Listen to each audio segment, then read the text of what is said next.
দর্শক, আসসালামু আলাইকুম। তো আমি আবারও আজকে আপনাদেরকে নিয়ে আসলাম আমার কবুতরের ছোট্ট একটি খামারে। এখানে 12 জোড়া কবুতর আছে আমার এখানে। তো আমি খুব শখের কবুতর আমার, আমি এগুলি শখ করে পালি। তো আজকে আপনাদেরকে দেখাবো। দেখেন এখানে ডিম দিয়েছে, দেখেন অনেক সুন্দর এখানে ডিম দিয়েছে। তো দেখেন আবার এখানেও আমার এই কবুতর ডিম দিয়েছে, মাশাআল্লাহ। দেখেন এই যে এখানে ডিম দিয়েছে, আবার এই যে এখানে দেখেন মাটিতেও ডিম দিয়েছে।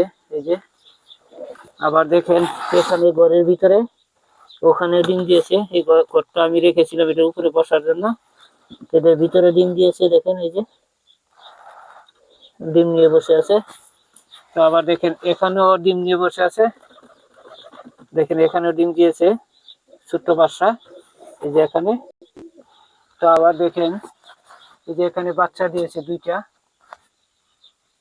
এই যে আবার দেখেন ওখানে বাসা বানানোর জন্য প্রস্তুতি নিচ্ছে। তো আবার দেখেন এখানে বাচ্চা দিয়েছে, অলরেডি বড় হয়ে গেছে বাচ্চা।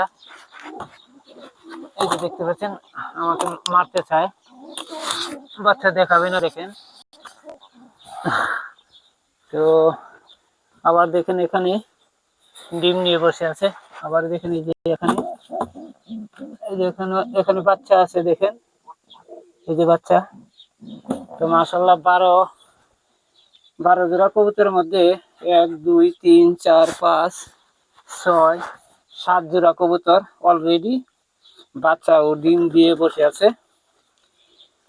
তো মাশাআল্লাহ দেখেন আমার কোনো ওষুধ এগুলি লাগে না, তেমন একটা রোগ ব্যাধি হয় না, কারণ আমি রুমটাকে পরিষ্কার করে রাখি সেই জন্য। তো পরিষ্কার সবচেয়ে সুন্দর কাজ হচ্ছে, যদি পরিষ্কার থাকে তাহলে এত রোগ ব্যাধি হবে না ইনশাল্লাহ। আমি এ পর্যন্ত আমার কবুতরের কোনো রোগ হয়নি।